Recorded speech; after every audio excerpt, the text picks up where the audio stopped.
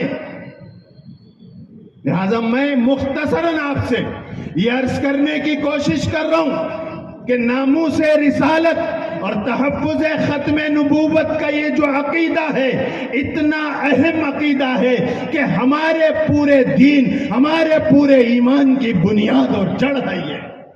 اگر اس میں کمزوری ہے، اللہ کی قسم دین مٹ جائے گا، دین باقی نہیں رہے گا۔ یہ ہم نہیں سمجھ سک رہے۔ آج بہت سے لوگوں کو پیٹ میں درد ہو رہا کہ صاحب یہ کیا ہے، یہ مولویوں کو کام دھندے نہیں ہے جب بولے جب ختم نبوت۔ اور بہت سے وہ بھی ہیں غدار اس قوم کے جو جھبا پہنتے ہیں، امامے لگاتے ہیں، اس قوم کے غدار ہیں۔ اللہ نے ان کے مقدر میں ناموس نبی اور ختم نبوت کی حفاظت کا کام ان کے مقدر میں نہیں رکھا ہے۔ وہ نہیں آتے، لیکن ان کی یہ کوشش ہوتی ہے کہ ختم نبوت کے نام پر لوگ بھی نہ جڑے۔ مسجدوں میں اعلان کرتے ہیں یہ غداران قوم، کتاب وہاں نہیں جانا، وہ قادیانیاں تو چھوٹے کافراں، یہ جلسہ کرنے والے ان سے بڑے کافراں۔ یاد رکھو یہ ان کے دلوں پر اللہ نے مہر لگا دی ظلمت کی، غداری کی، نمک حرامی کی۔ جو خود نبی کی ناموس کے لیے قربانی نہیں دے سکتے، وہ جانے والوں کو روکنے کی کوشش کرتے ہیں۔ ان سے بڑا غدار، ان سے بڑا نمک حرام اس امت میں کوئی نہیں۔ ممبروں پہ ٹھہر کر غداری کرتے ہیں، اور مسلمان ان کی باتیں سنتا ہے۔ ان کو محبت نہیں ہے، اگر محبت ہوتی تو نبی کی نسبت پر ایک ہو جاتے، نبی کے نام پر ہوتے۔ ہمارے تمہارے لیے نہیں، تم نبی کے نام پر، ان کے نام کی روٹیاں کھا کر تم سب کچھ کرتے ہو۔ نبی کی نسبت پر چلو بھائی اختلاف ہے تو اپنی جگہ، آج نبی کی ناموس کا مسئلہ ہے، ہم اور آپ کاندھا ملا کے ٹھہریں گے اور ختم نبوت کی آواز کو بلند نہیں، اللہ نے ان کے مقدر میں نہیں رکھا۔ یہ کام ناموس رسالت اور تحفظ ختم نبوت کا کام اگر اللہ نے لیا ہے آج تک اور قیامت تک اگر لے گا تو اس کے سرخیل علماء دیوبند سے اللہ نے نبی کی ناموس کی حفاظت اور ختم نبوت کی حفاظت کا کام لیا ہے، لیں گے۔ اور پھر نبی کی ختم نبوت کتنی اہم چیز ہے، یہ عقیدہ کتنا اہم چیز ہے کہ ایک صحابی جن کو اللہ کے نبی علیہ السلام نے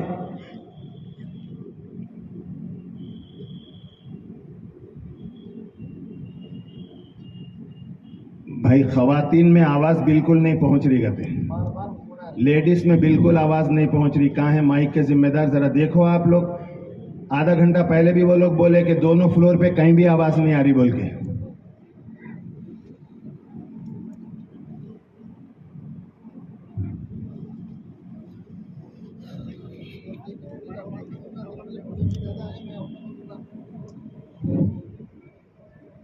یہ پیغام مرد جگہ جگہ پر سن لیتے ہیں، لیکن خواتین کو کبھی کبھی موقع ملتا ہے۔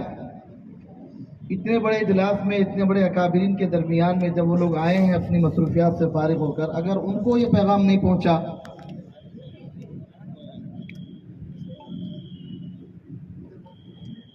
ختم نبوت کا عقیدہ کتنا اہم ہے اور کتنا سنگین ہے، اور ہمیں اس کی حقیقت کو آج کتنا ضروری ہے سمجھنا۔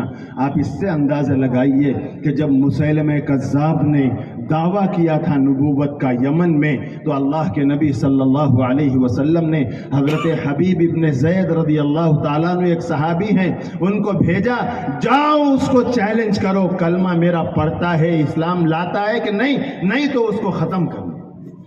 لہذا حضرت حبیب ابن زید رضی اللہ تعالیٰ عنہ یمن پہنچے، اس کے پاس پہنچے، تو وہاں پر ملاقات ہوئی، سوال جواب میں۔ دیکھو میرے عزیزوں، ختم نبوت کی اہمیت کو ہم نہیں سمجھے، صحابہ سمجھتے تھے، انہوں نے کیسی کیسی قربانیاں دی تھی تحفظ ختم نبوت کے لیے۔ حضرت حبیب ابن زید رضی اللہ تعالیٰ عنہ مسیلمہ کذاب کے پاس پہنچے اور اس سے بات کرنے کے بعد فرمایا، مجھے محمد الرسول اللہ صلی اللہ علیہ وسلم نے بھیجا ہے تیرے پاس۔ باتیں ہوئی، اس کے بعد مسیلمہ کذاب نے اللہ کے آخری نبی صلی اللہ علیہ وسلم کے بارے میں پوچھا کہ تم ان کو کیا مانتے ہو؟ کہا وہ ہمارے آقا اور رسول ہیں، ہمارے نبی ہیں اور اللہ کے آخری نبی ہیں۔ تو اس نے کہا پھر میرے بارے میں کیا خیال ہے؟ فرمایا میں بہرا ہوں، میرے کو سنے نہیں آ رہا۔ کئی مرتبہ اتنا ہوا کہ اللہ کے نبی علیہ السلام کے بارے میں پوچھا، فوراً فرمایا وہ میرے آقا ہیں، اللہ کے رسول ہیں اور آخری نبی ہیں۔ فرمایا پھر میری نبوت کے بارے میں کیا خیال؟ انہوں نے کہا میں بہرا ہوں، میرے کو سنے نہیں آ رہا۔ یہ سوال جواب آخر میں آپ نے کہا میں مر تو سکتا ہوں، میں کٹ تو سکتا ہوں، مگر آخری سانس تک تیرے جھوٹے ہونے کی گواہی دوں گا اور میرے آقا محمد الرسول اللہ کے خاتم النبیین ہونے کی گواہی دوں گا۔ اس نے پہلی مرتبہ یہ انگلی پکڑی، یہ پور اس نے یہ کاٹا اور کاٹنے کے بعد پوچھا میری نبوت کے بارے میں کیا خیال ہے؟ فرمایا تو جھوٹا ہے، تو لعنتی ہے۔ اس نے دوسری پور کاٹی، یہ انگلی کٹی، پھر پوچھا میرے بارے میں، کہا تو جھوٹا ہے، میرے آقا اللہ کے آخری نبی۔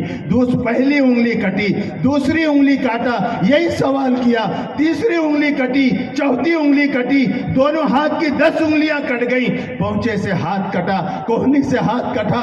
ہر بار یہ سوال کرتا تھا کہ تم اپنے آقا کو آخری نبی مانتے ہو، میرے بارے میں کیا خیال ہے؟ فرمایا تو جھوٹا ہے، تو لعنتی ہے، تو جو چاہے میرے ساتھ کر لے، مجھے گوارا ہے، مگر آقا میرے ختم نبوت خاتم النبیین ہیں۔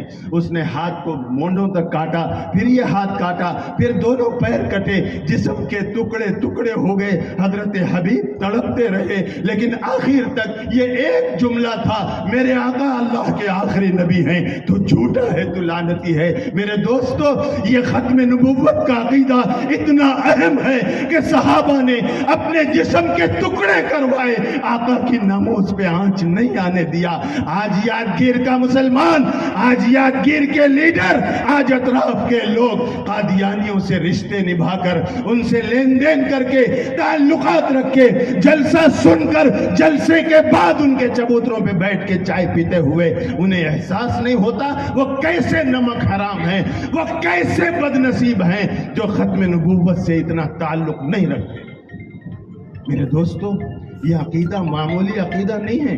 ہم آپ کو چپکے زحمت دیہاتوں سے اتنی مقدار میں آپ آئے، اتنی بڑی تعداد میں آپ کو چپکے نہیں بلا رہے۔ ہماری ایک خواہش ہے، ایک لالچ ہے کہ ہماری نسلوں میں اور آپ کی نسلوں میں ایمان بچ جائے، تحفظ ختم نبوت کا عقیدہ ہمارا اور آپ کا ایمان بن جائے، آپ کا اور آپ کی نسلوں کا ایمان بچے۔ اس کے لیے یہ ہزاروں لاکھوں روپے خرچہ کر کے، یہ انتظام کر کے، یہ بڑے بڑے اکابر کو ملک سے بلا کر صرف یہ پیغام دینا چاہتے ہیں، ایمان کی اہمیت کو سمجھو، عقیدے کی اہمیت کو سمجھو۔ بہت نازک عقیدہ ہے، اگر بال برابر بھی اس میں فرق آ جائے، اللہ کی قسم ایمان نکل جائے گا۔ لہذا پورے دین کی، پورے ایمان کی بنیاد تحفظ ختم نبوت کا عقیدہ ہے۔ یہ بنیاد ہے، یہ جڑ ہے دین کے درخت کی، یہ اصل ہے۔ اگر اس میں خرابی آئی، اللہ کی قسم دین میں خرابی آ جائے گی، ہمارے دین کے جتنے کام ہیں ختم ہو جائیں گے، بند ہو جائیں گے۔ میرے دوستو، یہ کوئی معمولی عقیدہ نہیں، آپ کو صرف یہی سمجھانا ہے کہ آپ دنیا میں جتنے دن رہیں، اللہ آپ کے ایمان کو، آپ کے نسلوں کے ایمان کو سلامت رکھے، یہی پیغام آپ کو دینا ہے۔ بہت سے لوگ سالوں سے جلسہ سننے کے باوجود آج بھی ایسے ہیں جو جا کے ملے صاحب وہ ختم نبوت کا جلسہ ہے قادیانیوں کے خلاف، آؤ بولے تو یہ قادیانیہ کس کو بولتے ہیں؟ بہت سے لوگوں کا آج یہ حال۔ لہذا ان پروگراموں کے ذریعے آپ تک اور آپ کے گھروں تک یہ آواز پہنچانا، یہ ہماری اور آپ کی ذمہ داری ہے۔ ہمارا رشتہ نبی سے کیسا ہو، ہم نبی کے رشتے کے آگے دنیا کے ہر رشتے کو قربان کرنے والے بنے۔ وہ مزاج کہ نبی کا نام آ جائے سب کچھ قربان، یہ ایمان ہے، یہ محبت ہے۔ ورنہ یہ جھوٹی محبت والے آج جھوٹی محبت کر کے ممبر و محراب سے قادیانیوں کو اندر گھسنے کا موقع دیتے ہیں۔ میرے دوستو، میرے عزیزو، اس حقیقت کو سمجھنا ہے اور نبی کریم علیہ السلام سے جو ہمارا رشتہ ہے اس رشتے کی حقیقت کو سمجھنا ہے۔ کیسا رشتہ ہونا چاہیے نبی سے؟ حضرت سیدنا صدیق اکبر رضی اللہ تعالیٰ عنہ ایک مرتبہ گھر میں تشریف فرما، ان کے صاحبزادے حضرت عبد الرحمن رضی اللہ تعالیٰ عنہ وہ بھی تھے، حضرت عبد الرحمن بھی تھے۔ گھر میں دونوں باپ بیٹے بیٹھے ہوئے ہیں، سنیں آپ محبت کسے کہتے ہیں اور رشتہ نبی سے کیسا ہونا چاہیے۔ صدیق اکبر رضی اللہ تعالیٰ عنہ اور حضرت عبد الرحمن رضی اللہ تعالیٰ عنہ بیٹھے ہوئے گھر میں، تو بیٹے صاحبزادے نے اپنے ابا جان سیدنا صدیق اکبر رضی اللہ تعالیٰ عنہ سے فرمایا، ابا جان وہ فلاں جنگ میں، جنگ بدر میں آپ میرے نشانے پہ آ گئے تھے، آپ بالکل میرے نشانے پہ تھے جب میں مقابلہ کر رہا تھا مسلمانوں سے۔ ایک موقع ایسا آیا کہ آپ میرے نشانے پہ آ گئے تھے، میں چاہتا تو ایک وار کر کے آپ کو ختم کر سکتا تھا۔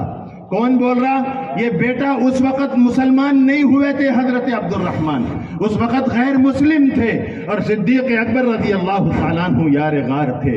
لہٰذا اس موقع پر فرمایا، ابا جان فلاں جنگ میں آپ میرے نشانے پہ آ گئے تھے، میں چاہتا تو ایک وار میں آپ کا کام تمام کر دیتا، لیکن آپ میرے باپ تھے اس لیے چھوڑ دیا۔ پلٹ کے سیدنا صدیق اکبر رضی اللہ تعالیٰ عنہ نے قیامت تک آنے والی انسانیت کو یہ درس دیا ہے، اور فرمایا بیٹے سے کہ بیٹا اللہ کا شکر ادا کر، تو میرے نشانے پہ نہیں آیا، اگر اس وقت تو میرے نشانے پہ آتا میں فوراً وار کر کے تجھے ختم کر دیتا، اس لیے کہ میرے پاس رشتہ نبی کا ہے، خون کا نہیں ہے۔ خون کے رشتے کی کوئی اہمیت نہیں ہے نبی کے رشتے کے سامنے۔ میں نبی کا غلام تھا، اگر تو دشمنوں کی صف میں میرے نشانے پہ آتا میں اڑا دیتا۔ میں یہ نہیں دیکھتا کہ میرا خونی بیٹا ہے، میں یہ دیکھتا کہ یہ نبی کا اللہ کا نافرمان اور نبی کا غدار ہے، میں ختم کر دیتا تھا۔ وہ محبت نبی اور وہ رشتہ نبی سے ہمارا بنے گا جس دن امت کا وہ ایمان اور نبی سے وہ محبت اور وہ معیار محبت کا بنے گا، انشاءاللہ یہ فتنے سر اٹھانے کی جرات نہیں کر سکتے۔ آج ان فتنوں کو سر اٹھانے کا، ہماری بستیوں میں ہمارے گھروں تک آنے کا، ہمارے نوجوانوں سے دوستی کے نام پر تعلقات بنانے کا موقع اس لیے ملا ہے کہ آج ہماری زبان پہ نبی کی محبت کے لفظ ہیں، ہمارے دل نبی کی محبت سے خالی ہے۔ اللہ کرے دلوں میں جو محبت صحابہ نے کر کے دکھائی، ہمارے بڑوں نے، ہمارے اکابر نے، ہمارے بزرگوں نے جو محبت نبی سے اور جو رشتہ نبھایا ہے، اللہ وہ رشتہ اور وہ محبت ہمیں بھی نصیب فرمائے، نبی کا سچا غلام بنائے۔ یاد رکھو مسلمانوں، تم جس دن نبی والے بنو گے، خدا کی قسم کوئی فتنہ تمہارے سامنے ٹھہر نہیں سکتا۔ یہ اتنے بڑے پروگرام کا ایک مقصد ہے، ہمارا اور ہماری نسلوں کا، آپ کا اور آپ کی نسلوں کا ایمان محفوظ رہے، اس سے بڑی دولت ہماری دنیا اور آخرت میں کوئی نہیں۔ اللہ کرے اس حقیقت کو اور اس فتنے کو سمجھ کر اپنے آپ کو اور اپنی نسلوں کو ان فتنوں سے بچانے کی، اور آج تک اگر تعلقات ہیں تو ان سے تعلقات کو ختم کر دینے کی مکمل طور پر اللہ ہم سب کو توفیق عطا فرمائے۔ وآخر دعوانا ان الحمد للہ رب العالمین۔